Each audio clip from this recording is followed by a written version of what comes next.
Good morning, everyone, and welcome to Today y Mañana. I'm Alex. This is Xavier. We're really excited to have you join us today for today's show.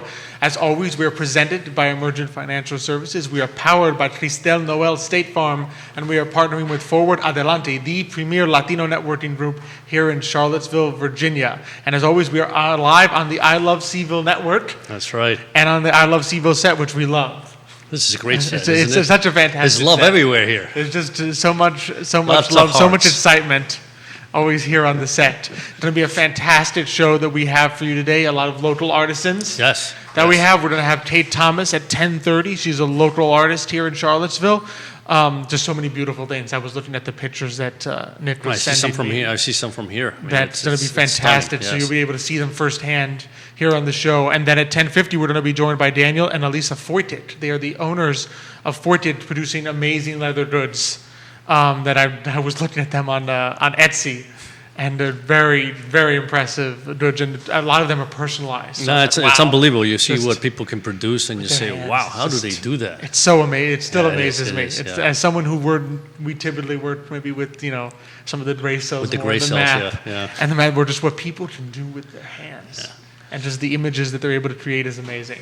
So we're gonna have a lot of that for you today. But of course, to start, as always, we have our economic topic. But in this case, I mean, just there's a lot going on. I mean, it seems like there's always more news coming through on the markets. I mean, just today, a lot of news coming through about whether it's the unemployment rate. Did more people, jobless claims in particular, Right. did more people apply for jobless claims than expected? What's inflation going to do? I even saw, as usual, you go onto the financial websites and there's always the contrarian article. So it says, watch out for deflation. And I'm like, oh, here we go. Here we go. You've already got the guys that are out there saying. It's amazing. It's amazing. And I've said this a million times. I mean, I walk in the morning and it's just a barrage of articles and information that gets hit you. And, if you haven't had your coffee, that'll wake you up quickly anyway. I mean, at least if you're in finance like we are, right? Other people's like, this is just, more news. But I thought it was interesting today,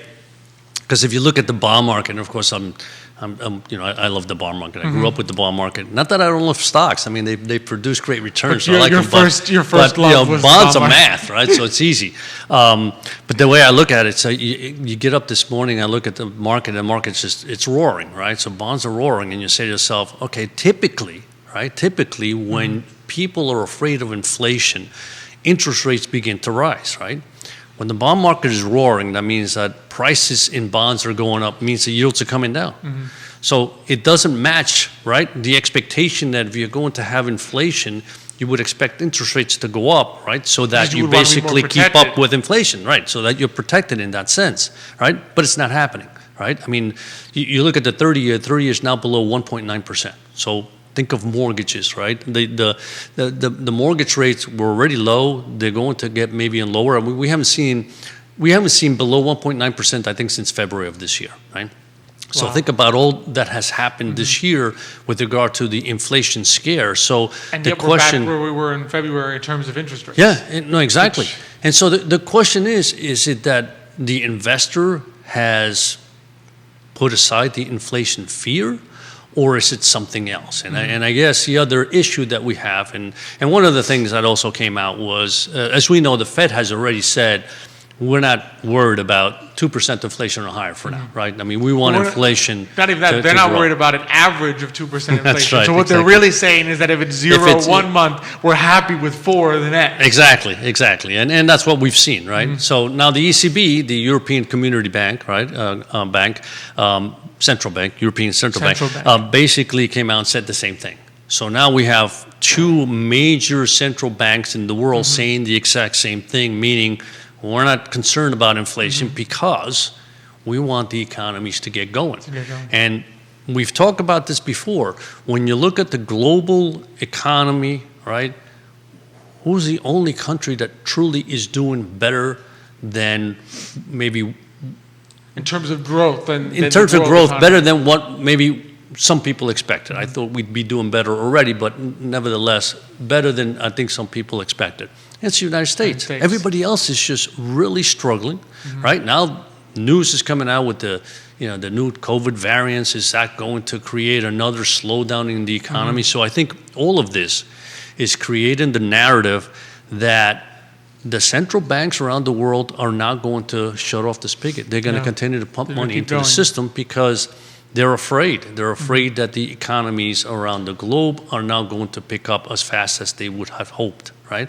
So when you see this, in particular how the bond market's reacting, is that basically telling you bond market investors are sitting here saying this inflation is not going to last, or they're sitting here saying, I don't care about this inflation? I mean, are there so few people left in bonds that they're all saying, well, my stocks are going to do fine, so I don't care about inflation?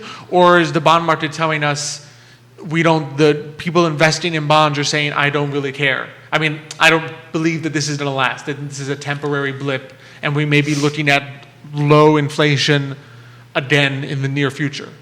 So the one little kind of dirty secret that people don't understand about bonds is that bonds can have a total return, right? So in other words, if you buy a 30-year at 2% and it goes down to 1.9%, you've got a nice return in bonds. In other words, you may have already about a 4 or 5% return in the bonds. So if it goes down a little more, you can have 5-10% return in bonds. So the institutional investor, the people that play in the bond market deeply, look at this and saying, there is no way that any central bank around the globe right now is going to raise rates, right? And two, we just don't believe that inflation is going to get out of hand so quickly that they're going to be forced to raise rates. So as a result, if I'm seeing a 2% 30-year, and I think it's going to go down to 1.5%, then I'm selling stocks and I'm buying that 30-year bond because from 2% to 1.5%, I've got a great return, right?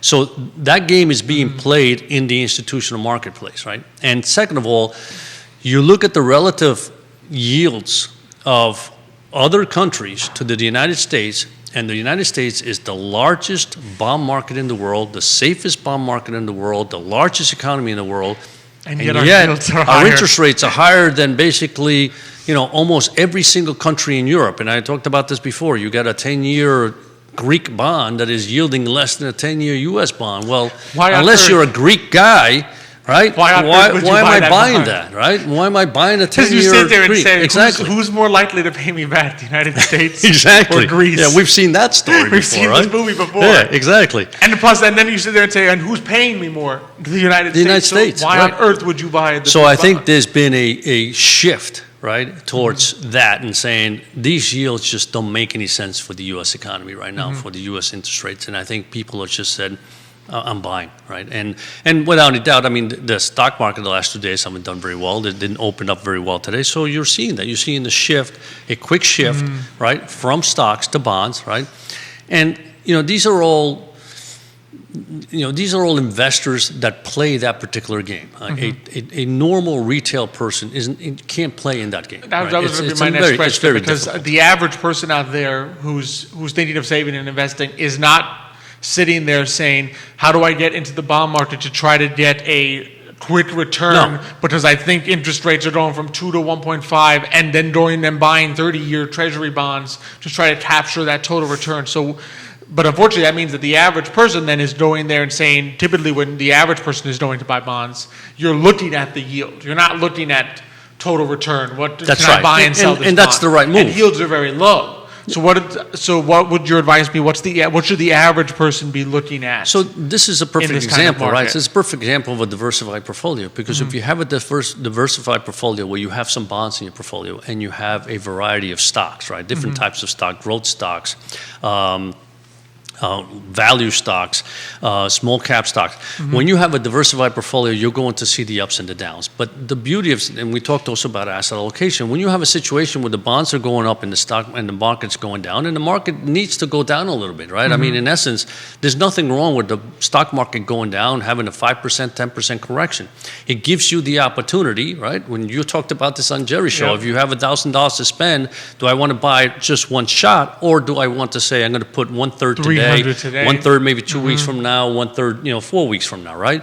So if you are able to do that, or if you're willing to do that, or you're in a 401k where every single paycheck they take a little bit out, Well, being able to invest in a market that now it's dropped 10% is great. It's an opportunity to buy a little cheaper, right? And over time, it's going to go up. So it's having that type of diversified portfolio is perfect. Sometimes you take a look at your portfolio, say it's become out of whack. Bonds are up too much. Stocks are down. Maybe I shift some from bonds to stocks. And automatically, that means you are selling bonds high. That's right. And you are buying stocks low. Because the moment that's getting out of whack and you have too high a percentage in bonds because the stock market has declined, well, that's telling you that when you make that shift, you're not going to be selling bonds high and buying stocks low, which is exactly what you want to do. Exactly. Yeah.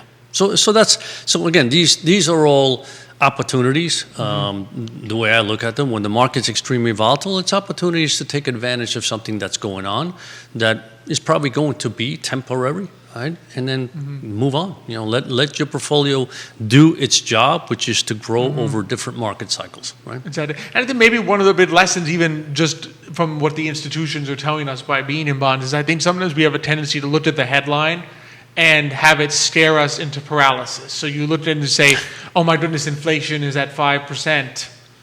This is scary. I'm not going to do anything. I don't want to take any chances. But what the institutions are telling us is they're looking at this and saying this is an opportunity. That's right. There's something out of whack here. There's a 5% inflation, but the central banks are not doing anything. Rather than looking at this as a reason to do nothing, the institutional bond market investors are saying this is an opportunity for me to make some money. And even though the individual retail investor out there, you're not going to do the same thing. You're not going to invest in 30-year bonds hoping that interest rates go down so that you can go and flip them. You have to sort of have the same mindset and say, I can't be scared away by this inflation number. I have to look at this. Everything is an opportunity, right? It doesn't mean that you just abandon your diversified portfolio, but it means this is an opportunity for my diversified portfolio to work, to go to work and do what it's supposed to do. And in essence, I mean, that's what you and I do for a living, right? I mean, it's what we live for to a certain respect. We get excited over this, but I mean, the normal person, what we say is don't panic, right? Because panicking is always the wrong move. The right move is just sit back, see what's going on. And again, diversification, just like everything else, is the key, all right, to a long-term success. Exactly. That's just the bottom line. It's the classic, I've probably said this before on the show, but it's the classic It's a Wonderful Life, where there's the run of the bank. Oh, that's right. And Jimmy Stewart is like, Mr. Potter's not, he's not selling, Mr. Potter's buying. That's but right. why? Because we're panicking and he's not. Exactly. So you always never panic. That's because right. Mr. Potter's not selling, right. Mr. Potter's buying. And you want to be buying too. Exactly. Which is the key to do it. That's the bottom line. Exactly. Not panicking. Not panicking. Yeah, Not that's panicking the lesson from that movie. It is the big Is that the only lesson from that movie? Not the only one, but I just in finance. I mean, it's probably like having friends is probably a very important lesson from that movie. But in finance, and an angel. I mean, exactly. That's my favorite part. No man of is the a movie. failure who has That's right. friends. But from a finance perspective, Mr. Potter's buying. Exactly. Is your Tater way. The Allison and Xavier Tater from It's a Wonderful Life. Bye. Bye. That's right. A good topic as always to start us off right now. We get to switch. Oh, no. We get to pull a nice, beautiful brain Now we get switch. to the other side of the brain. We go to the other side of the brain and just the beauty of art. I mean, I have to admit this appeals to me as someone who loves writing. This appeals to me very much. Also, we're really excited to be joined today by Kate Thomas, who is a local artist here in Charlottesville. Kate, thanks so much for joining us today. Thanks for having me. It's really exciting to have you. I see you've brought I see him some from of here. your beautiful artwork Beautiful artwork. for our viewers to look at. I did. I brought just a couple little ones that I have. Go ahead and, as you're showing them to us, tell us a little bit about like how long you've had a love of painting and art and how you got into this and as an entrepreneur. Sure. Yeah. So I was homeschooled in high school and got the opportunity to study under. I'll hold them up higher. Here's just a little mountainscape. I'll let you peek at that. And then here's like a little kind of abstract landscape, a little colorful. So I was homeschooled in high school and had the opportunity to study under a woman who was just a phenomenal artist. And I was not a big fan of being homeschooled, but this was like my saving grace because I got to spend a lot of time doing art and got like a really great education through that. And then I went on to study fine art in college. but then I got married and, had a couple babies and kind of slipped off the painting wagon for a bit. And then about 10 years ago, my dad passed away, and that was really hard. And he was kind of like my champion. Like, he was kind of like you can do this. And I would always be like, Dad, I can't do it, I'm not good enough. So I kind of had his voice just kind of hanging out in my head. And that teacher from high school had invited me to do a show with her. She was doing a retrospective show, and she wanted to highlight that part of her career as an artist was kind of passing on her knowledge to other students. Right. So I reluctantly said yes, and painted a series and ended up selling out at that show. Wow. And so it was kind of like, oh, Wow. maybe I could do this. Amazing.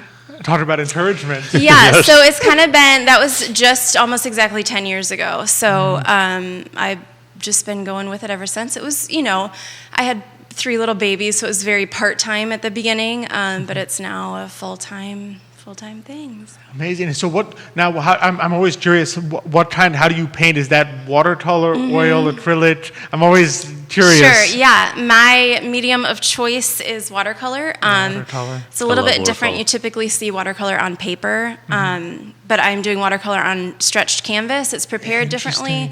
So it has a different look than what you normally see. You normally see it on paper behind glass. This lets me, these are little, I'm a big fan of painting big. If you come to my studio, there's a lot of big stuff in there, and I love that I can stretch the canvas big. I don't have to worry about glass or anything like that. Is there an advantage to canvas versus paper? To me, there is, but it's up to the artist. Paper Okay. has to go behind glass. Okay. So All right. traveling, doing shows, all of that is easier to not have to worry about glass. Sure. But it's also just a different look aesthetically. It's just kind of what you like. There's a give when I'm painting, so to me it feels better. I like a little bit of that bounce on the canvas Okay. as opposed to paper.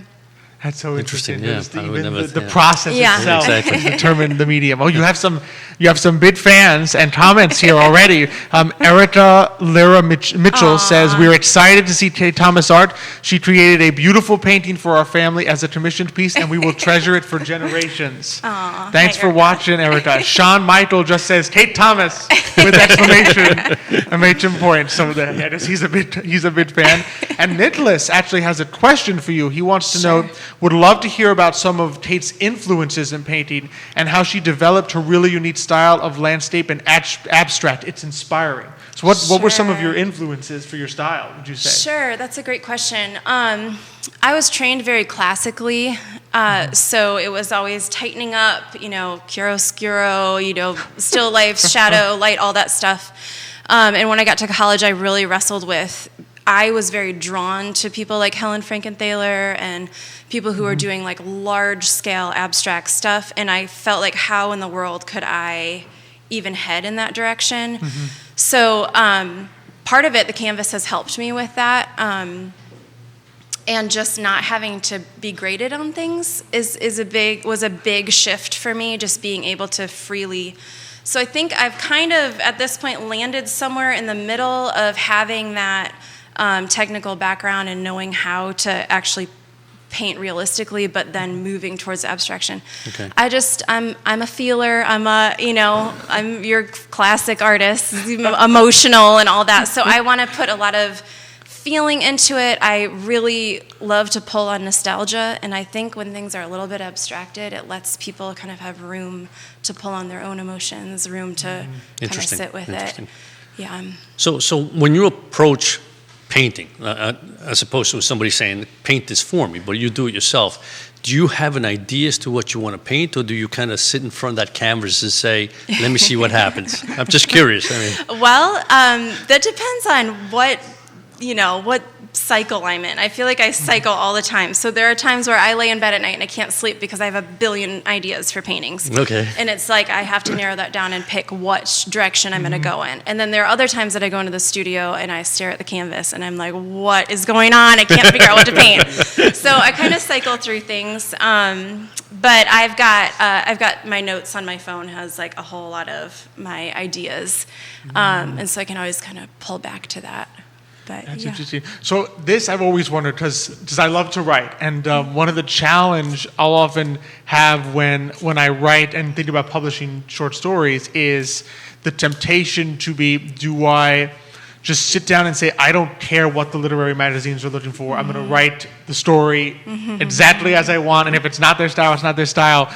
So as someone who you're an artist, but you're also an entrepreneur because you sell your art, how do you balance, I guess, the idea of I'm going to paint what I want to paint in the way I want to paint it versus maybe the temptation of what's selling, like what might people actually be. So how do you manage the customers with the fact that you're an artist and you have the ideas that are inside you? Sure. Yeah. I mean, it's the intersection of business and creativity. It's I have found that I really like hanging out in that intersection. It was very daunting at first, but the more I've done business, the more I really just enjoy it and enjoy figuring it out. I think there's the balance of everything that I create needs to come from a genuine place for me. I need to feel like it was genuine. I don't ever want to force anything. But at the same time, there are things that, like I said, that list, there are things that are much further down the abstraction road that I would like to move into, but I feel like if you want to keep making money, you got to keep doing. But I love painting. Like there's no way that I would thrive at a 9-to-5. Like this is what I love to do. I want to be painting. And so I'm painting things that I love while also introducing things that I'm curious about. So I guess maybe that's the difference, is the things that I love, I always love a landscape. I always love a good floral. And I'll paint those forever because I love them. Right. But there are things that I'm curious about. And I feel like I can kind of slide those curiosities in there and watch what my client base, how they react to it, what their feedback is. I'm big on just asking people what they think and, popping stuff on my Instagram stories and doing polls and that kind of thing. But yeah, I mean, it definitely, the number one is to stay kind of authentic and genuine in what I'm doing, because I know that I'm not going to be happy if I stray from that.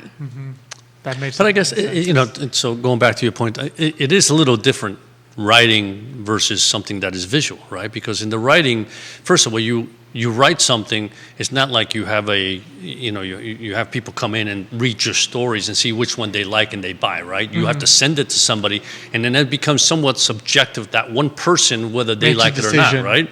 As opposed to in the art world, right? She has her, I guess, her talents, and then she tries to blend a little bit, maybe into like, will this sell or not? But it's kind of perfect. It's like, I know that people will buy this, right? So I can create this, and it's still, I'm enjoying it, but I'm also introducing this part. And now you have, whatever, 20, 30, 40, 100 people come in and look at it. And if there's that one person that says, wow, that's really what I like, right? In the story writing, that doesn't happen because it's one person reading it, and it's right. So it's just a little different. So I think that's a big reason why I've kind of built this business on my own, and I'm selling on my own. I have a studio where I invite people into. I host my own shows, because there is that element when you're applying to shows or applying to galleries or wanting somebody of a different company coming to you. They are being very critical, and they are looking at it, and they're getting tons of applications. It's the other thing with writing. You're in there with a stack with a bunch of other authors, and it's the same thing for painters. There's a ton of and they're getting a digital image that they're looking at and saying yes or no, and that's a lot of pressure. And I definitely do pursue those things, but doing my business this way also, there's a market for it. There's so many people out there and so many different niches out there that you're always going to find somebody that likes your work. Just got to find them. So what would you say on that vein? So I've always been curious, how do you market yourself as an artist? What are some mediums you use or ways that I guess one of them is the fact that you have your own studio to which you invite people in, which seems, I like that idea very much. The entrepreneur in me is like, that's a perfect way to do it. Yeah. But what are some other methods that you use to get your So, work I mean, out there? I'm big on social media, Facebook and Instagram. Every show that I do, like if I pop up, like I just did the Crozet Art Festival, if I pop up there, I try to get emails, do a giveaway to get an email, start building that way, connect with them right away. The other thing that I love, it's a really great funnel, is classes. It's a really great way to connect with my people and actually invite them into the creativity, teach them how to paint. I mean, we have like a lot of fun. Also, you'll give classes. Yeah, yep. And then a lot of times those people come back for more classes, or a lot of times they end up buying my work, which is fun too. I mean, it's just, my favorite part of the classes is just the connection of it. But that has helped with, and then just word of mouth. Like if you come and I do a commission for you and you've got something you're really excited about and it's hanging over your mantle and you've got a dinner party and all of your friends are asking, like there's a lot of that kind of stuff that happens where it's just word of mouth. I get calls all the time. And then here, most recently, I'm in the Scout Guide right now, and that's been a really great way to reach people as well. Amazing. That's just, Funny, you have a good grasp, like an entrepreneurial. Do you enjoy the entrepreneur part as really well? do. I can tell you enjoy that along with the art. I do. My husband's an entrepreneur too, so I've learned a lot from him, and we kind of like geek out about it and talk a lot about it. That is fun. Now, before we let you go, so where can people find you? Sure. In addition to So on Instagram, but also your studio. Sure. Instagram, Facebook, KateThomasArt.com, just real simple and easy. And then my studio is out in Ivy. It's really close to Duners. We live out that way, so it's nice and close to home. I've got 3 little kids, so yep. So not far. A lot of scenery out there too. Yeah. Yeah, so Yes. that's a lot of inspiration, I would imagine. And now, does it have hours that it is open for people to walk in, or do you have just certain events there? No, I have certain events. Like I'll host open studios. Like I just had one last Saturday. I had some open hours. But I am in there most days painting. I just, flexibility of taking kids places and stuff. So email or text, and I'll meet you up there. Absolutely, and keep an eye out, I guess, for events that happen there. Yeah, That's right. Be sure at KateThomasArt.com. Yep. And then, of course, Facebook and Instagram, which you can, if you're watching the show live, you'll see Kate is tagged before and after the show, so you'll be able to make the connection there. Yeah. Kate, this has been so much fun. Oh, this has been thank great. You so much for Thank you. having me. That's beautiful artwork. Thank you. I'm always jealous of people that can do things like that because I tried, and it's like, whoosh. Well, I'm the opposite. You guys are talking, I'm like, oh, it's like a foreign language. I don't know what you guys are talking about. Thank you so much. Thank you, glad Kate. to have you on. Yeah. Oh, that was a lot of fun. Good. That was good. Yeah, no, listen, I part of what I enjoy is watching, when people come in and especially when they can display their art. Exactly. And when they have it is just amazing. Oh, you can see the passion. It comes through so And it's nice to see beautifully. people that actually, have passion for what they love. They're creative, and they're also able to survive doing a business out of it, right? Exactly. Because there's a lot of people that, they're artists and just can't survive. It's the combination, I think, of the entrepreneurship and the art, like, because you blend them both together, and I think it also helps because there's a certain creativity in entrepreneurship to think of new ways to. I mean, that's a very clever, it seems to me, way to go about it. Is like, no, I'm going to be an entrepreneur and be my own studio. Exactly. I'm not going to rely on that that one person or that one literary magazine And I'll tell you editor to say, yes, this is good, no, this is not good. The creation of Instagram has to be fantastic for these people because Instagram is all about pictures, right? So, I mean, this is just like perfect to be able to display your work on Instagram. My brother Nick can tell you how much he thrives on Instagram. You could take a picture of his book and put it on there. He should do that. I don't know why he hasn't done that yet. Because I'm the marketing guy. I know how to do these things. You think of these things. And so from one fantastic artist to now another set of fantastic artisans, we're really excited to be joined by Daniel and Alisa Foytik. They're the owners and creators at Foitek, which is leather goods here in Charlottesville. So Daniel, Alisa, thanks so much for joining us today. You're welcome. Thank you for inviting us. Oh, of course, we're excited to have you on. So go ahead and tell us a little bit about how you start your story and how you came to start Foitek. Right. Probably Alisa is a better storyteller. Go for it, Alisa. Well, we started about 8 years ago, and it was an overnight success. I think Daniel, he had an idea that he worked with leather, and he had an idea of making the leather more relevant for people, because at that time, all the images in leather, they were kind of like Western style, so it didn't appeal to a modern crowd, like younger people. So me as a graphic designer, I always work with images, again, just like Kate. And Nice. and he always said, "Oh, how can we convert your images and put them on the leather?" And that's what he did. He took my images. Wow, And look at created that. stamps. You've made the Yes. design, and then Daniel Yeah. transfers it to To the leather. Exactly. And Now, like then is that like a cover for an organizer or a this book? one is an organizer. Yeah, Oh, this let me one is see. an Oh. organizer. Yeah. That is Wow, beautiful. that is That is beautiful. Thank you. And yeah, so first of all, it was like up-to-date images, and then secondly, we thought about customization, personalization. So this is like a name of a person, but it could be a date, or I don't know, a word, a special word, a text, or something. So yeah, this one is a very cool one with monstera pattern That leaves. is neat. And now that's for, It's a dog dog? collar, yes, Oh, yeah. For a puppy. You can I was trying to. Yeah. So let me get this right. So you designed it, I guess, on paper or on the computer. Is that what it is? And then you have to take that design and put it on leather. Yeah. And yeah, how so- do you do that? Well, there is a process in between, of course. I'm sure that's what I'm trying to figure Yeah. out. That's amazing. Yeah, we mostly use vegetable tan leather, which allows you to stamp, and the stamp stays forever. Because vegetable tan leather is processed differently, so the collagen in it has very firm structure, and you can moisturize it, compress it, and the collagen fiber collapses. Okay. But when it dries, it stays collapsed. So that's why you have those impressions. And to achieve that, I developed the way of engraving the image on a piece of plastic, and then you can use that piece of plastic as a stamp for quite a number of times till it wears out.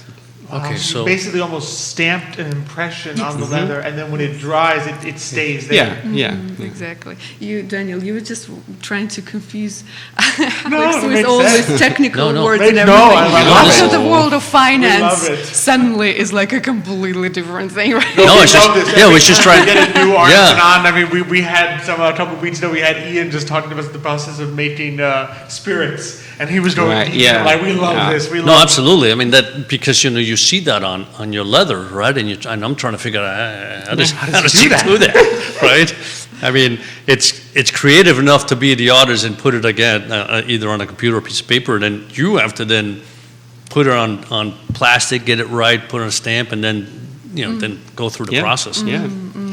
That's amazing. Yeah, so at first it was a simple stamp.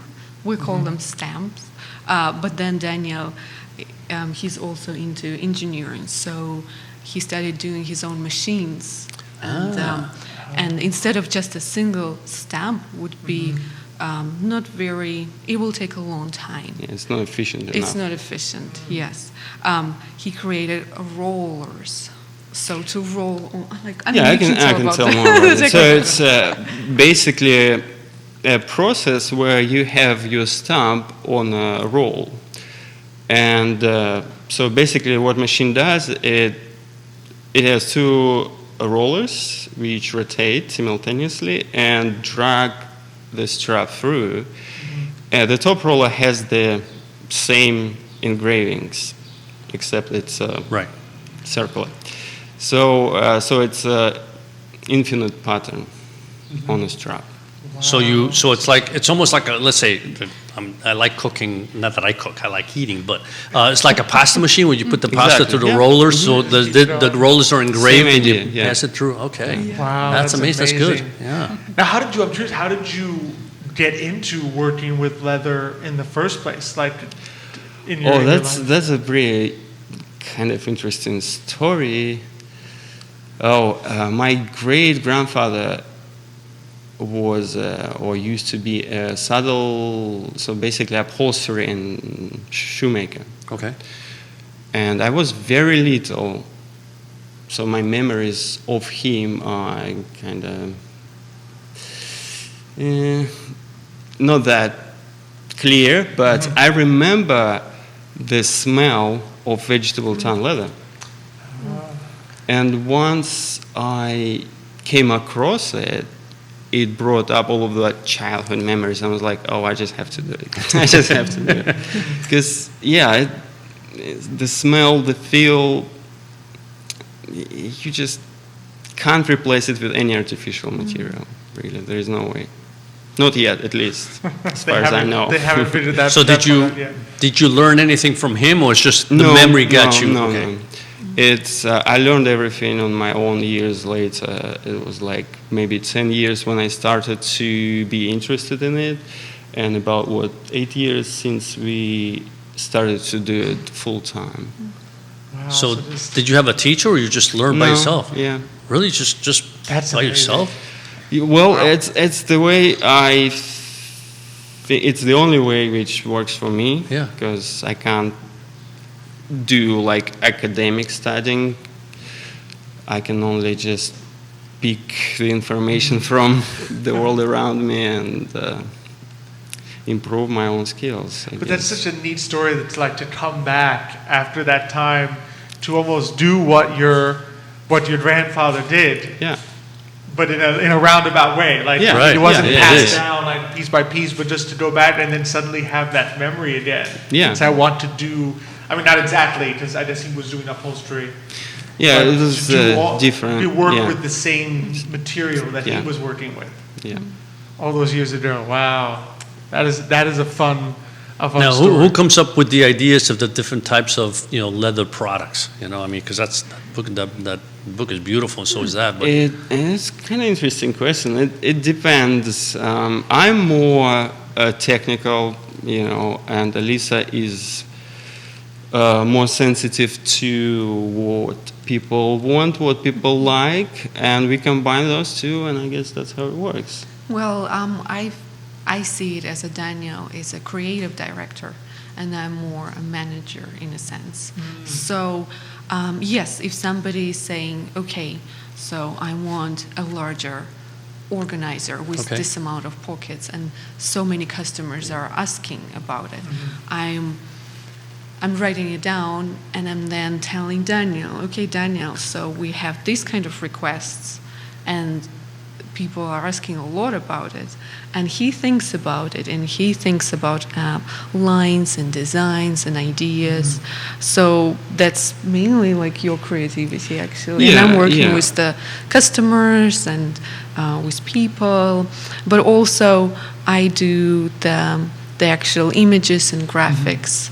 And again, because we're always keeping them modern and stylish and fashionable. So that's why contemporary, yeah, that's the right word.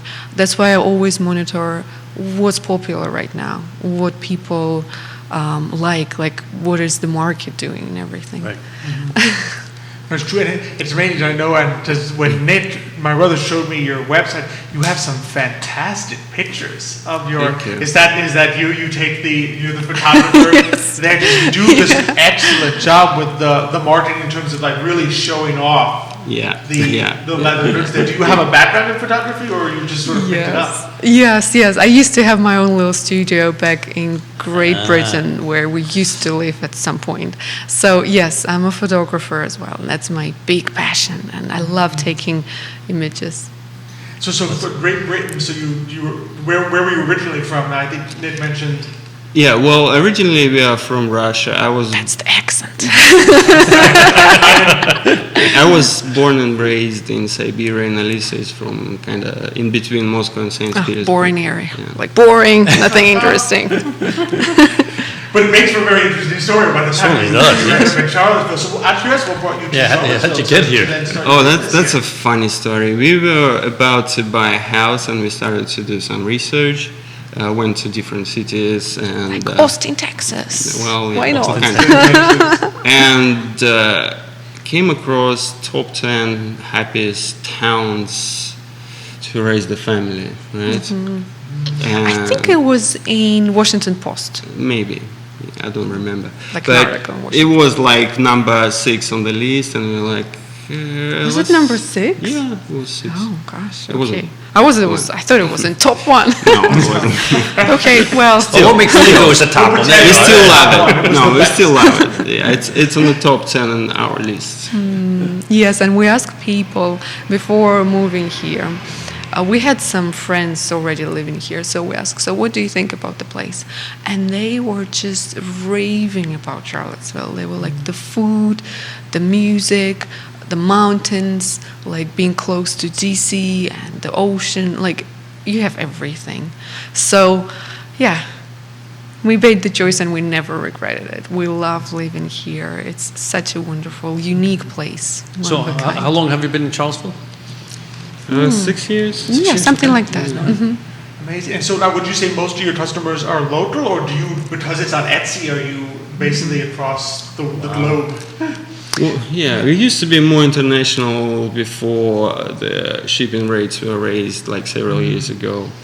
But now it's, national.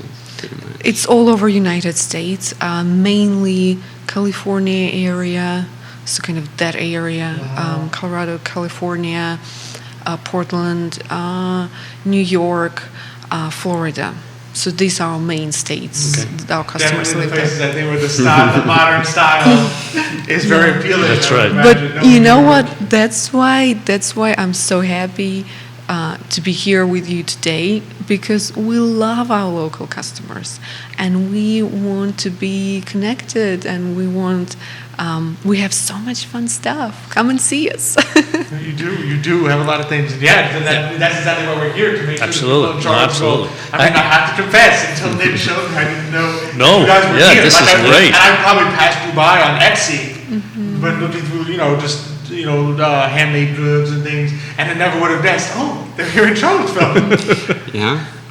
It's good to know. I have a question, because I have, so on those type of leather goods, if you get it wet, does it damage the leather also? No, it doesn't damage the leather itself. It could damage the top coat finish, or Okay. it could stain it, because we use water stains. They are pretty color fast, but still, leather is a porous material, and Exactly. you want it to be porous, to be pliable and flexible. Right. Now, is there a way to take care of it? Is it Oh, yeah. specific Yeah, oils that you're many, supposed to many put ways. on? Okay. Well, we put a special top coat on it, which is flexible and durable enough, so there is not much care on the top needed. Okay. If you want to make it softer, you can put some cream on the flash side, and also kind of condition the leather. Okay. Okay. But this is a very good question. Yes, because some people are afraid to use real leather items because, they can be damaged by the rain easily. But what we do is we apply the stain first, Right. and then we apply water-resistant varnish, just to help if it's Yeah. like raining or Yeah. something like that. But because it's real leather still, a dog really is not supposed to swim in it. So yeah, we always advise our customers, take it off before swimming. Of course. But rain is fine. Well, the collars in particular, we use pasted leather on the back, so it's actually completely sealed from the flash side, and the flash side is more absorbent than the top. Also, the reason why it's not a good idea to use it in water, because when it's wet, once again, it stretches, it's soft. That's right. It's like, so you can lose your collar if you leave it on a dog and the dog swims, Yeah. So that's why it's not, but once it dries, it's fine again. Amazing. That's amazing. If it wasn't Yeah, stretched or twisted or compressed. Yeah, but that is a big question. I think because sometimes I feel the same way. People are like, I don't want to use it because it's so valuable. But it's actually very durable. Yeah, it is. That's the reason why they still use it for harness and for so many applications, because we didn't yet come up with anything closer to real leather.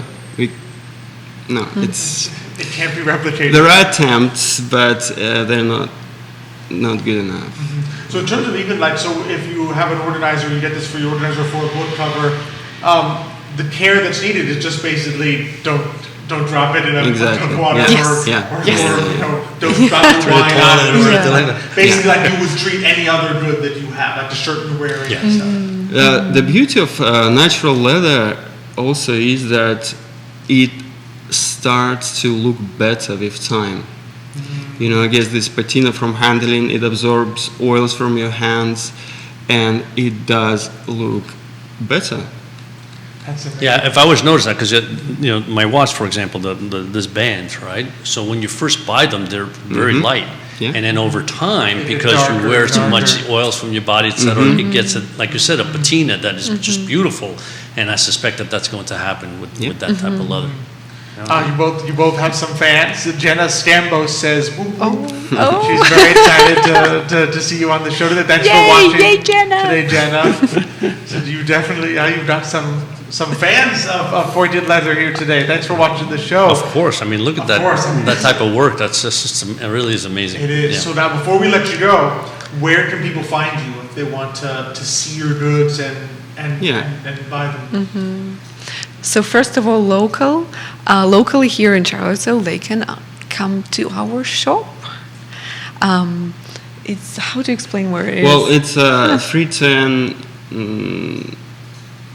Unit C, Second. Street Southeast, right across the glass building where the Paradox Pastry is. Oh, right. Okay. Across from Paradox Pastry. Yep. And Yeah. we're just next to Sidetracks Yeah, as Sidetrack well, which is a Music. music shop. Okay.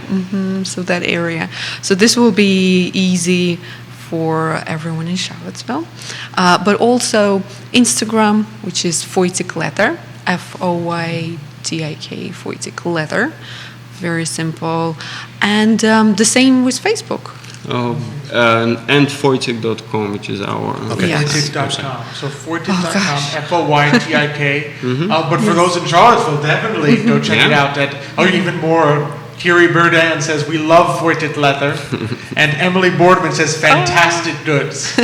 So definitely be sure to check it out. They're both online and here in Charlottesville. You'll find it right across from Paradox Pastry, which is actually very easy to get to. If you get It to is. the- It is. It's very close to where the city market used to be. Yeah. Exactly. And I don't know if it has returned there yet, but if it does return to that area, go to the city market and then cross the street and you'll find There you Foitek are. there. Daniel, Alisa, thank you so much. Thank for you so joining us much. It's today. been- it's been a lot of pleasure. fun to have you on. Yeah, thank you for It's been a learning having us. experience. Wonderful. Thank you. Fantastic. Thank you. Great work, really. Yeah. This has been This has been been a great. fun show. I know it really has. I mean, I just love when I see this kind of artisanship. Wow, it's just amazing. It really is. Exactly, yeah, it's just so impressive, and just between Kate and then Daniel and Alisa, just the passion for doing something special, the memories it brings back. And Well, I also was. I mean, to me it was incredible, right? That he didn't have any formal training, right? He just did that on his own. It just comes, you know, it's like you're born with that type of talent, I think, right? Because it's in the blood, obviously. it's in the blood, It's in the blood absolutely, there. exactly, because But it's, and then a lot of work, I can imagine, Yeah. to do that and Yeah. learn it. And just the beautiful entrepreneurship here in Charlottesville. That's right. I mean, we're constantly finding more. that's right, every It every helps once to in have a our while. social media ninja, Nick, who, Oh, it who certainly finds does, them, yeah, who helps yeah. find entrepreneurs for us. That's right. But just- We got to it's give him some amazing. kudos, right? I mean, We have to give him, we have to mention him every once in a while.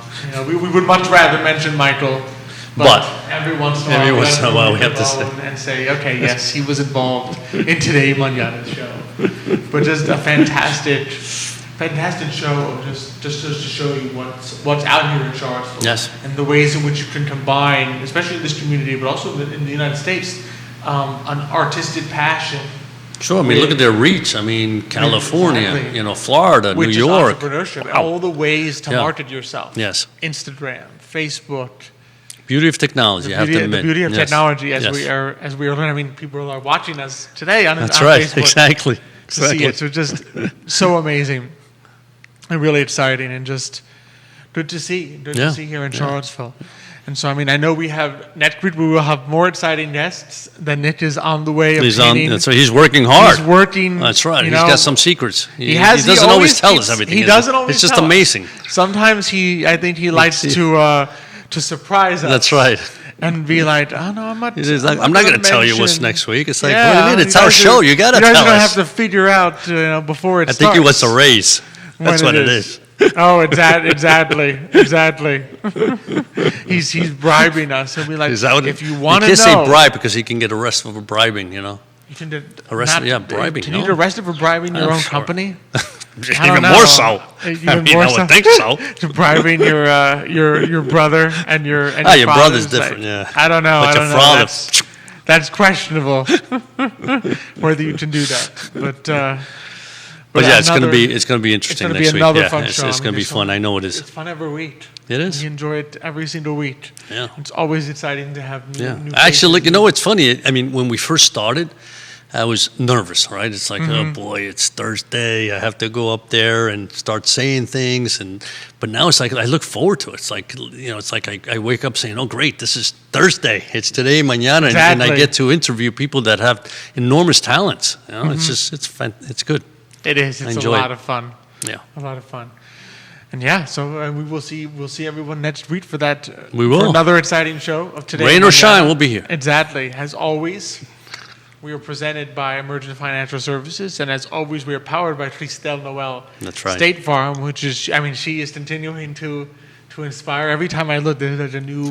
Something new came There's up. something new that came up That's right. that's going on at Cristel Noel State Farm, and if it's not an award, it's She's a hard staff worker. You know, member, she focuses very hard on Yeah. her business, and it's Focuses- just service oriented, which we always talk about. Yeah, exactly. I think that's the key. She just does such a good job servicing her clients. Yeah. And we've talked about it. It's making sure. not just selling. It's basically trying to figure out what do you you actually need need. exactly, and Exactly. and what's the best package for you. Right? Exactly. And it's that's not what one makes size fits Cristel all. so unique Yeah. that she really Exactly. sits down and says, what do you actually need? That's right. And then we'll work on getting this together. Yeah. So that such a fantastic, another inspirational story herself. That's right. It is. Cristel Noel, It State is. Farm Agency. And of course, we are always partnering with Forward Adelante, the premier Latino networking group here in Charlottesville. Be sure Which to hopefully, keep an eye out. that's right. Be sure to keep an eye out in your inboxes. You can always, of course, subscribe to the Forward Adelante newsletter. That's right. At forwardadelante.org, also forwardvirginia.com, whichever is easier for you to remember. And who knows, maybe we'll have Keep some an eye peeled, events. 'cause I think there's some events. Okay, good. Just putting a hint out there, there may be some events coming down the pipeline for Forward Adelante now that we are getting back to meeting in Now you're on person. the hook, though. You realize that. Now you're on the hook. Now I'm on the Now hook you gotta for create for something these here. amazing Forward Adelante events. But they are on their way back, and so be sure to keep your eyes peeled for that. Be sure to keep your eyes peeled for our show next week on Today Mañana. As always, we love to be here on the set of the I Love CVille Network. Thank you, Jerry. Thank you, Judah, for always making things run smoothly. He is the reason we look good. And It's why I come here on Thursday. It's Judah, and I mean, he just you makes really my life just easy. come to see Judah and say hi to him, and then say hello to Liza. Liza, I mean, Liza is your real. is my love. Yeah, Judah's dog Yeah. Liza is your real. Absolutely. passion It's a real here on the passion of set. coming here, yes. I mean, you walked in and you're like, hey Jerry, hey Judah, Liza, I'm so happy to see you. And she's happy to see me too. She's- That's the she's key. I mean, to be okay. fair, she's the happiest to see you too. I know that. So I mean, it's reciprocal. It's reciprocated. It's a requited love there. But as always, we love to be on the set here, and as always, we love you, our audience. Thank you so much for joining us, and be sure to join us next week. And until then, we will see you. Hasta mañana.